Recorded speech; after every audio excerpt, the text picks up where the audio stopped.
My daughter-in-law's family locked my son in the freezing shed during a blizzard. They said it was just a joke.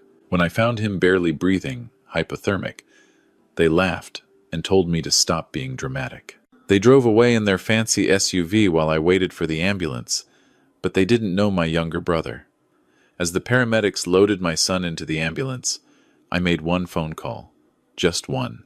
"They're heading back to Toronto now," I said quietly. "Do what you do best."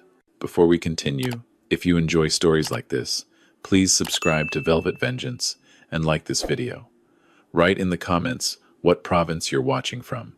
I'm always curious to know. Now, let me tell you how it all began. The air at the Morrison family cottage in Muskoka smelled of pine and wood smoke that December evening.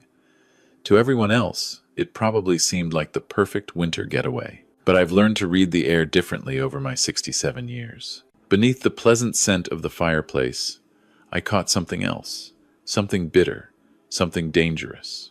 I sat in an old rocking chair on the enclosed porch, watching through the frosted windows as my son, Daniel, helped his wife Vanessa's family unload groceries from their vehicles. 3 black Range Rovers lined up like a funeral procession in the snow-covered driveway. The Morrisons never did anything small. My son moved quickly, eager to please, carrying twice as many bags as anyone else. His laughter rang out too loud, too forced, whenever his father-in-law made one of his cutting remarks. I knew that laugh. It was the same laugh I used to hear from his mother when she was trying to smooth things over at difficult family gatherings. Daniel had inherited her gentle nature, her desperate need to keep everyone happy. It broke my heart to watch him. The Morrison cottage wasn't really a cottage at all. It was a massive cedar and glass monument to wealth, perched on a private peninsula that jutted into Lake Muskoka. Gerald Morrison had made his fortune in commercial real estate development, and he made sure everyone knew it. The cottage had 7 bedrooms, a home theater, and a wine cellar. Even the boathouse was bigger than the home I'd raised Daniel in back in Thunder Bay. I only came to these gatherings for my son.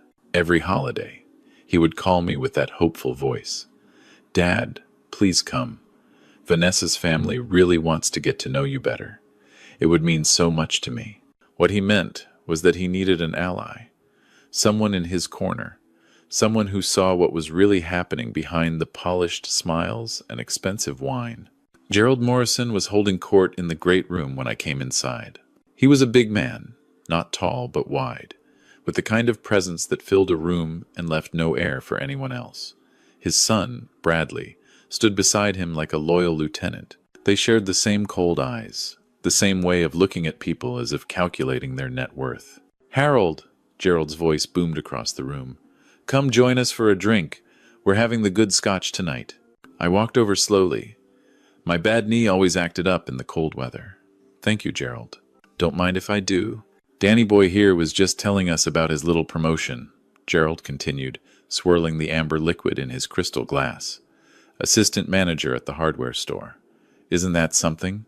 The way he said it made the words sound small, pathetic. My son had worked at Morrison's Hardware for 8 years, had single-handedly turned the Thunder Bay location into the highest-performing store in the chain.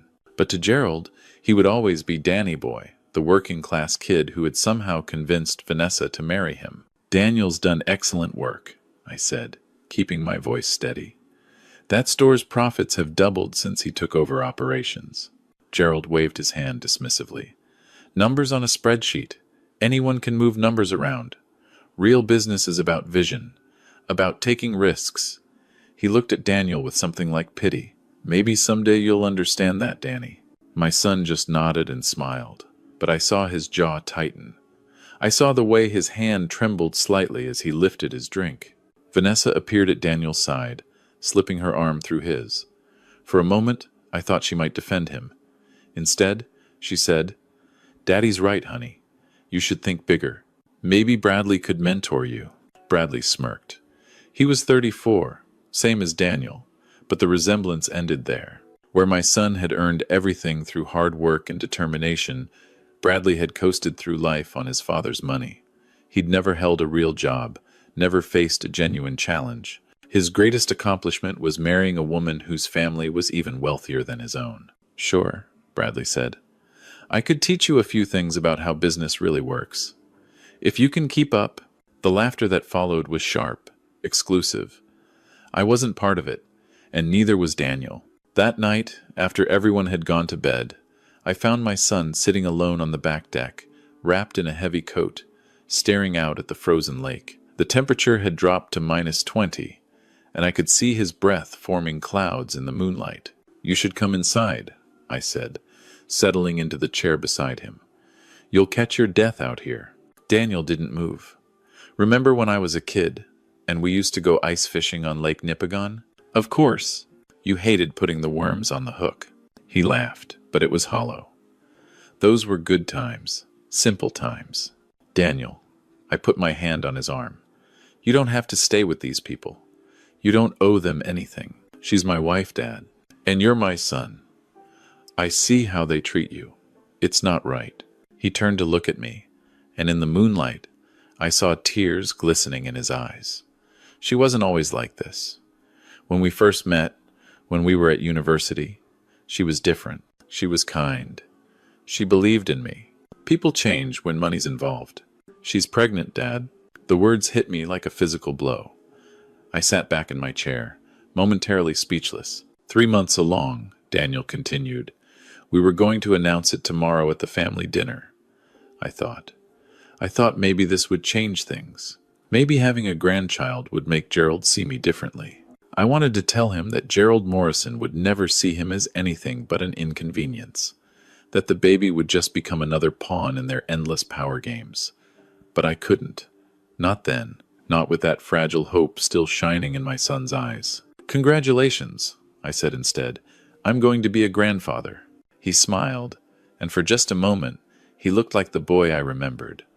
The boy who used to believe that kindness and hard work would always be rewarded. The next morning brought trouble. I woke early, as I always do, and made my way to the kitchen to start the coffee. Through the window, I could see that the sky had turned an ominous gray. Weather reports had been warning about an incoming storm system, but Gerald had dismissed it.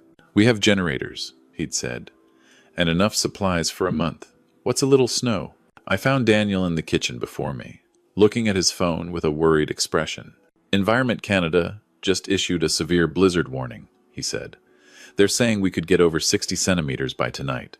Winds up to 90 kilometers an hour. We should head back to the city." I suggested that. "Gerald says we're staying. He says only cowards run from weather." Of course he did. Men like Gerald Morrison don't flee from anything. They stand their ground and let other people deal with the consequences. By noon, the first flakes had started to fall. By 3 o'clock, you couldn't see the lake anymore. The wind howled around the cottage like something alive, something hungry. The Morrisons seemed unbothered. They sat in the great room, drinking wine and playing cards, while the storm raged outside. Gerald had started making jokes about Daniel's concern. "City boy's scared of a little snow," he said. "Maybe he should go wait in the shed until it's safe." Bradley laughed. "That's not a bad idea. Builds character." "Stop it," I said. "That's enough." Gerald's eyes narrowed. "Excuse me, Harold? Did you say something?" I said, "That's enough. Leave the boy alone." The room went quiet. I could feel everyone's eyes on me. Gerald set down his glass and stood up slowly. "I don't believe I asked for your opinion," he said. "You're a guest in my home. You'd do well to remember that. And Daniel is your son-in-law. He's family. You'd do well to remember that." We stared at each other across the room. Gerald was used to intimidating people with his money, his connections, but I'd spent 35 years teaching high school history in Thunder Bay. I'd faced down plenty of bullies in my time. Finally, Gerald smiled. It didn't reach his eyes. "You're right, Harold. Family is important. In fact, why don't we have a little family bonding time? Bradley, take Danny out to the shed and show him where we keep the emergency generator. Make sure he knows how to operate it, just in case." Daniel stood up. "I can do that. I'll come with you," I said. "No need." Gerald's voice was firm.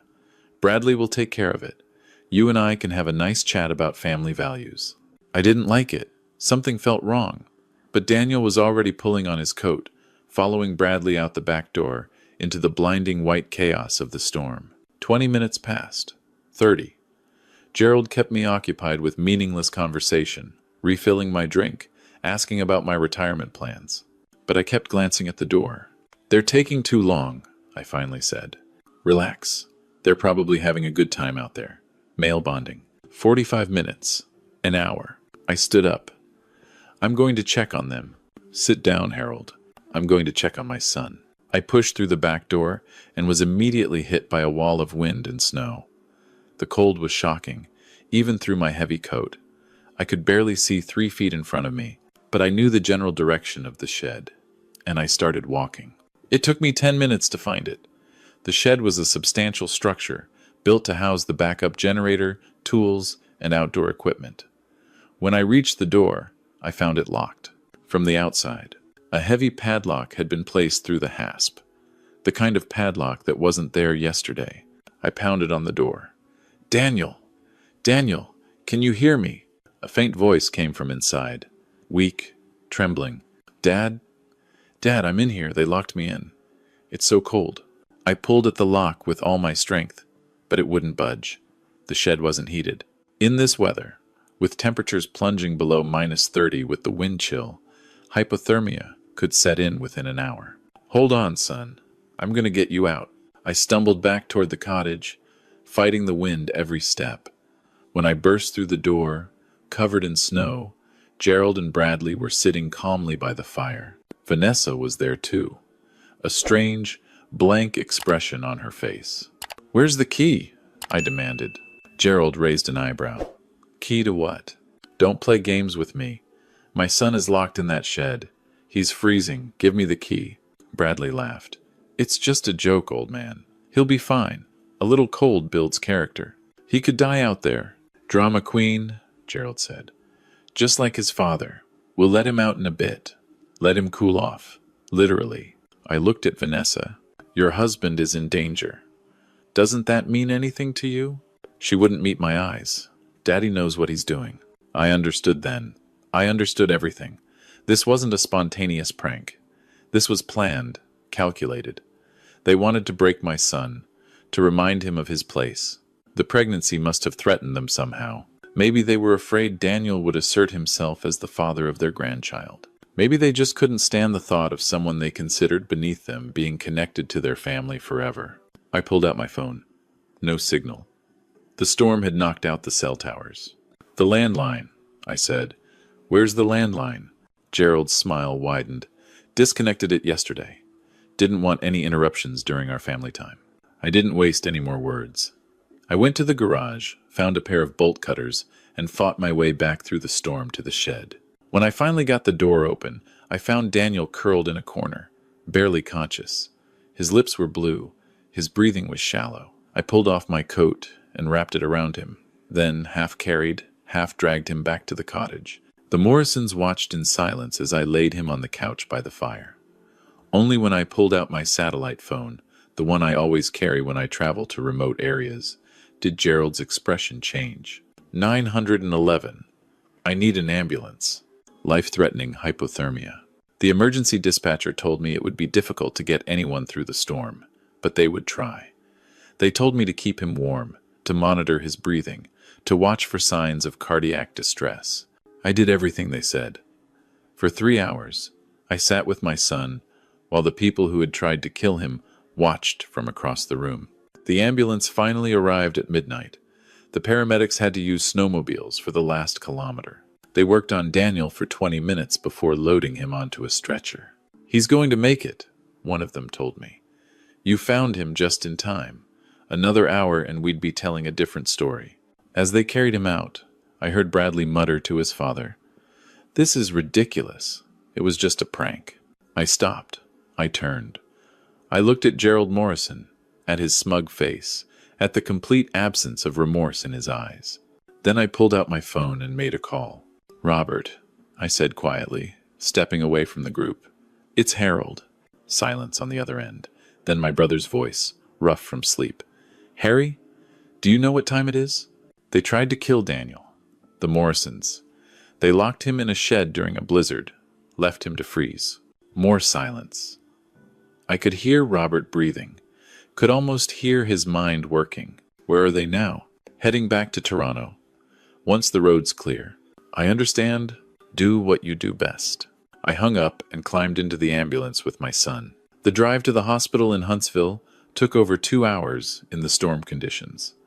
I held Daniel's hand the whole way, watching the monitors, listening to his labored breathing. The paramedics had covered him with thermal blankets, but his body temperature was still dangerously low. My phone buzzed with a text from Robert. On it. You focus on Daniel. I hadn't spoken to my brother in 3 years. Not since he'd retired from the RCMP under circumstances that were never fully explained to the public. Robert had spent 32 years as an investigator, rising to head one of the most effective organized crime units in Canadian law enforcement history. He'd put away drug traffickers, money launderers, corrupt politicians, but somewhere along the way, his methods had become unconventional. The official story was that he'd burned out, took early retirement, moved to a cabin in rural Nova Scotia to fish and read books. The real story was different. Robert had uncovered evidence of a massive corruption network that extended into the highest levels of government. When he tried to bring it to light, he was shut down, forced out. They destroyed his career, his reputation, his marriage, but they couldn't destroy what he knew. And they couldn't destroy the network of contacts he'd built over 3 decades. My brother was a patient man. He'd been waiting for the right opportunity to use what he knew. I'd just given him one. Daniel was admitted to the ICU at Huntsville Hospital. The doctors said it was severe hypothermia, complicated by the stress on his heart. He needed at least a week of monitoring, but he would live. I sat in the hard plastic chair beside his bed and watched him sleep. His face was pale, but his breathing had steadied. The monitors beeped their reassuring rhythm. When he finally woke, late the next afternoon, his first words were, "The baby. Is the baby okay?" I'd forgotten. In the chaos, I'd completely forgotten about the pregnancy. "Vanessa should be checked," Daniel mumbled. "The stress. Please, Dad." I made the call. The nurse at the cottage told me that everyone had left that morning as soon as the roads were cleared. They hadn't asked about Daniel. They hadn't left any message. I didn't tell my son that. Not yet. "Everything's fine," I said. "You just focus on getting better." He closed his eyes, and I saw a tear slide down his cheek. The next 3 days passed slowly. I barely left Daniel's side. Nurses brought me coffee and sandwiches. The hospital chaplain stopped by to offer support. A social worker came to discuss what had happened. I gave a full statement to the OPP officers who arrived on the second day. "We'll be investigating," the lead officer said. "But I have to warn you, cases like this can be complicated. The Morrisons have significant legal resources." I understand. What I didn't tell them was that I had resources too. On the 4th day, my phone rang. An unknown number. Harry. Robert's voice was calm, controlled. "You should turn on the news." I found a television in the waiting room and switched to CBC News Network. The anchor was in the middle of a breaking story, developing news this hour.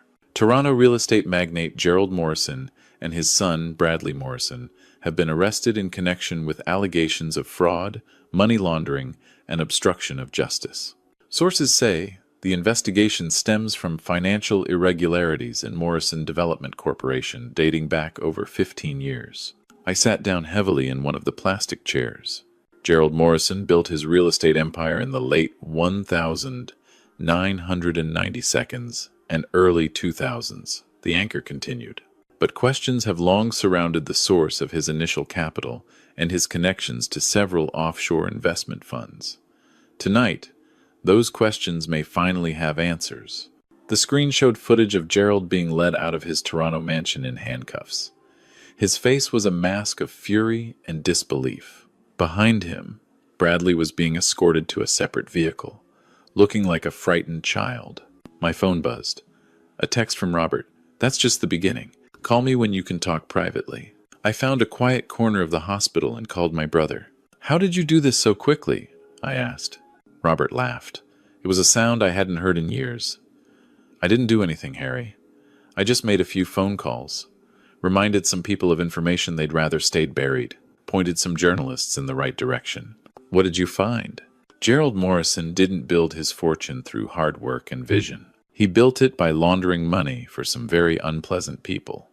Russian oligarchs, mostly, looking to move their assets into Canadian real estate. He's been doing it for 2 decades. And nobody knew? Oh, people knew. People in high places. But Morrison was useful to them. He made them money, kept them connected to foreign investors. As long as he was valuable, he was protected. Robert paused. But protected people can become inconvenient when their secrets start to surface. When certain documents start circulating to certain journalists. When former RCMP investigators start asking questions. He'll get lawyers, the best lawyers. He will. And those lawyers will discover that the evidence against him is overwhelming. Documents, wire transfers, testimony from former associates who've decided to cooperate with authorities in exchange for immunity. Another pause. I told you, Harry, I've been waiting a long time for the right opportunity. This wasn't about Daniel, was it? Not entirely. It was about Daniel. Your son gave me the excuse I needed. The Morrison family crossed a line when they hurt him. They made it personal. And personal is always the best motivation. I thought about my brother's life.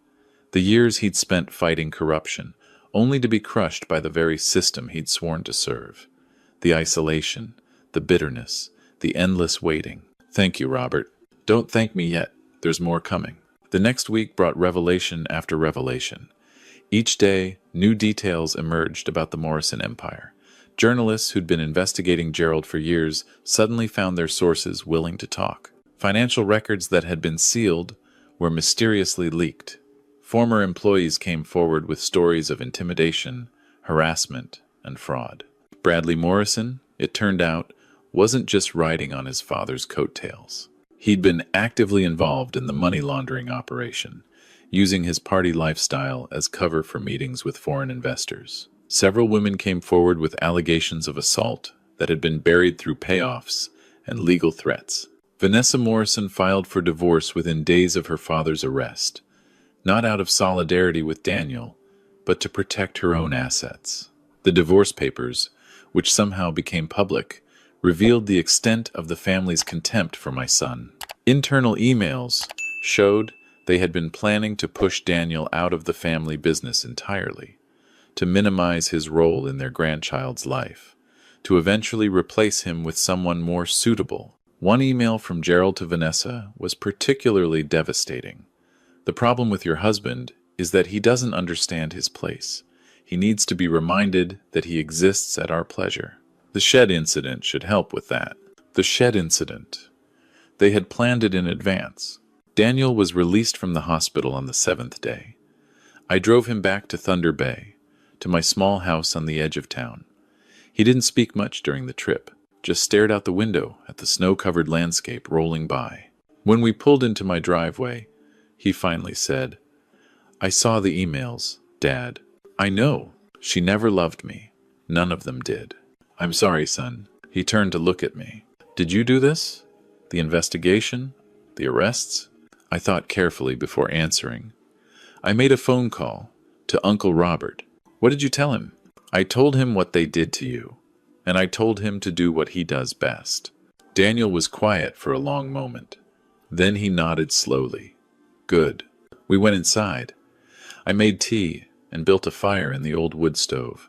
Daniel sat in the armchair by the window, the same chair his mother used to sit in when she was alive, and he didn't move for hours. The next few weeks were hard. Daniel barely ate, barely spoke. He went through the legal motions, cooperating with police, meeting with lawyers about the divorce. Vanessa's lawyers had initially tried to claim sole custody of the unborn child, citing Daniel's unstable mental state. But when the family's crimes became public, that strategy collapsed. The divorce was finalized in February. Daniel received full custody of the baby once it was born. Vanessa didn't contest it. She was too busy trying to distance herself from her family's disgrace. Gerald Morrison was denied bail. The evidence against him was overwhelming. His former associates, the ones he'd thought were loyal, were lining up to testify in exchange for reduced sentences. His empire, built on corruption and cruelty, was crumbling. Bradley Morrison attempted to flee the country. He was arrested at the Vancouver airport, trying to board a flight to Dubai. The charges against him had expanded to include sexual assault, based on testimony from multiple women who had been afraid to speak while the family was powerful. I watched these developments with a strange, detached calm. I didn't feel triumphant. I didn't feel satisfied. I simply felt that order was being restored.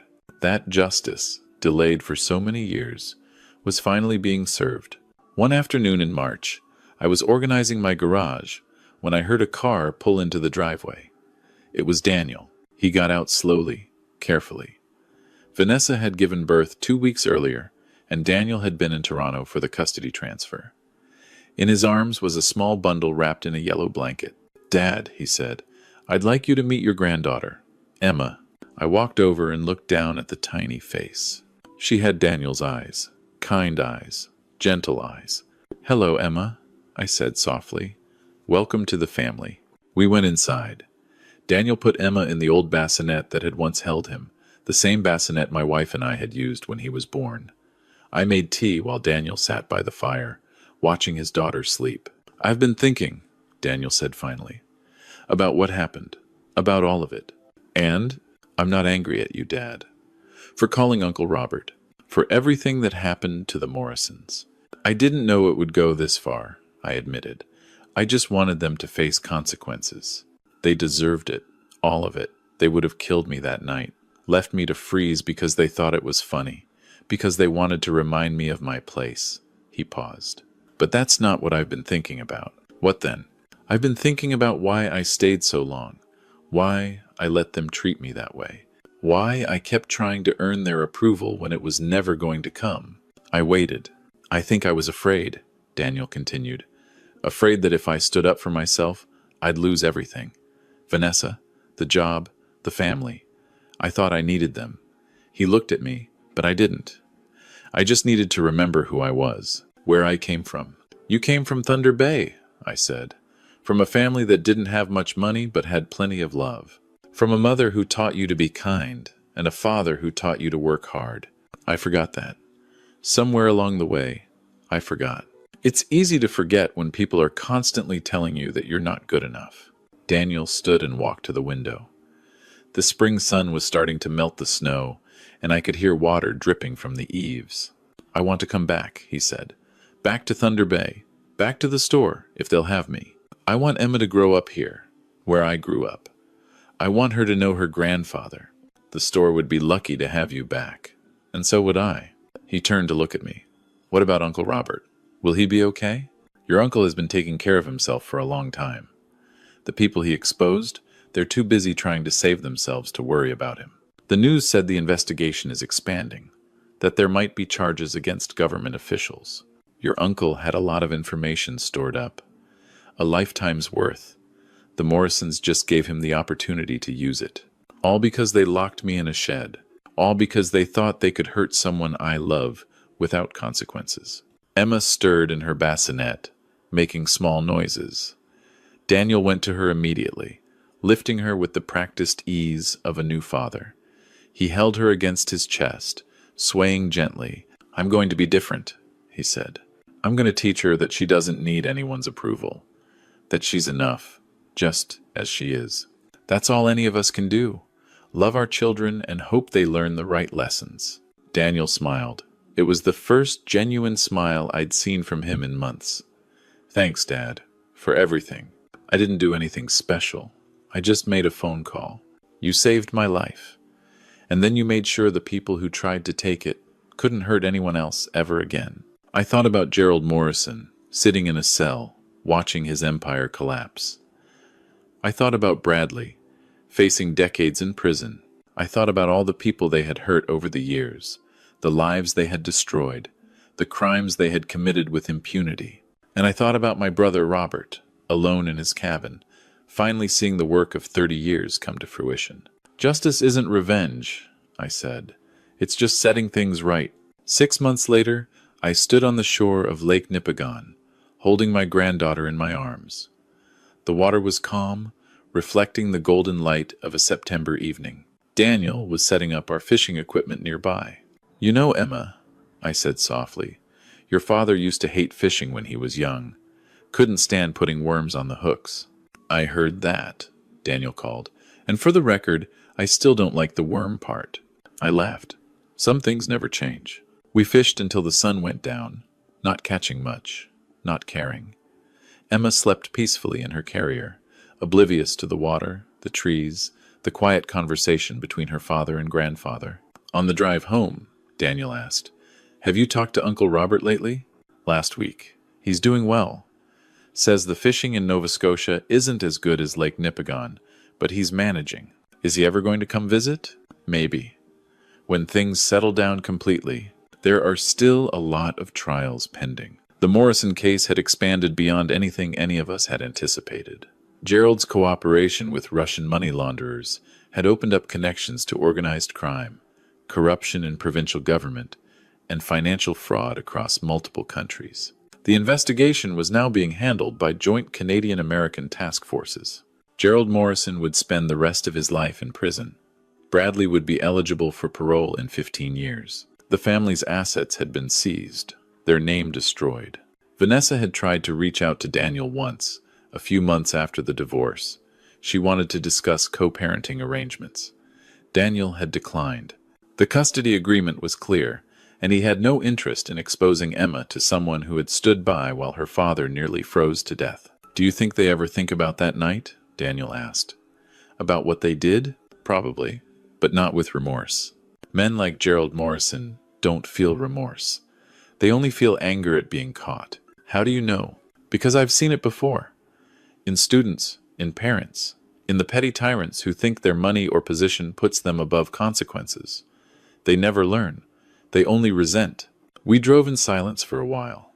Emma stirred in her car seat, making small sounds. "I think I understand now," Daniel said, "why you always told me that character matters more than success. Why you never let me take shortcuts, even when other kids' parents did. Your mother and I wanted you to be a good man. Not a successful man necessarily, just a good one. I hope I can do the same for Emma." "You will. I've never doubted that." We pulled into my driveway as the stars were coming out. The house was small, modest, nothing like the Morrison cottage, but it was warm and full of books and memories of a good life lived honestly. Daniel carried Emma inside while I gathered our fishing gear. As I walked up the path, I stopped for a moment and looked up at the night sky. The northern lights were starting to appear, ribbons of green and purple dancing across the darkness. I thought about my wife, gone now for 8 years. I thought about the choices I'd made, the family I'd built, the grandson I'd nearly lost. I thought about Robert, patient and relentless, waiting decades for the right moment to strike.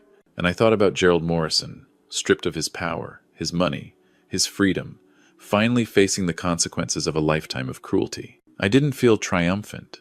I didn't feel vengeful. I just felt that, for once, the world had worked the way it was supposed to. Inside, Daniel was warming a bottle for Emma. I went to my study and sat in my old leather chair, surrounded by the books I'd collected over a lifetime of teaching. History books, mostly. Stories of empires rising and falling, of tyrants brought low by their own arrogance, of ordinary people who refused to be silent when silence was easier. My phone buzzed with a text from Robert. "Saw the northern lights from my porch tonight. Made me think of the old days. Stay well, brother." I typed back, "You too. Emma's getting big. You should come meet her." A minute later, "Soon, I promise." I put the phone down and picked up a book. It was a collection of essays about justice and memory, about how societies reckon with the crimes of the powerful. Outside, the northern lights continued their silent dance. Inside, I could hear Daniel singing softly to Emma, an old lullaby that his mother used to sing to him. This was my life now. Not the one I'd planned, not the one I'd expected, but a good life nonetheless. A life of small moments and quiet love. A life where the people who hurt my family had been brought to account, where my son was healing, where my granddaughter would grow up knowing she was cherished. Justice isn't about vengeance. It's about restoration, about putting things back the way they should be, about reminding the powerful that they are not above consequences, no matter how much money they have or how many connections they think they've bought. The Morrisons thought they were untouchable. They thought a retired teacher from Thunder Bay and his journalist brother were beneath their notice. They thought they could lock a man in a freezing shed and laugh about it over expensive scotch. They were wrong. And that's the story of how I made one phone call that brought down an empire. Not because I wanted revenge, but because I wanted my son to know that his father would always protect him. Always. This concludes the story of a father's love and a brother's patience. Sometimes justice comes not through courts and lawyers, but through a single moment of connection between people who refuse to stay silent. What do you think? Did Harold make the right choice? Should he have trusted the system that had failed so many times before? Or was his action the only possible response to people who thought their wealth made them invincible? I'd love to hear your thoughts in the comments. Where are you watching from? What would you have done in Harold's position? If this story moved you, please subscribe to Velvet Vengeance and like this video.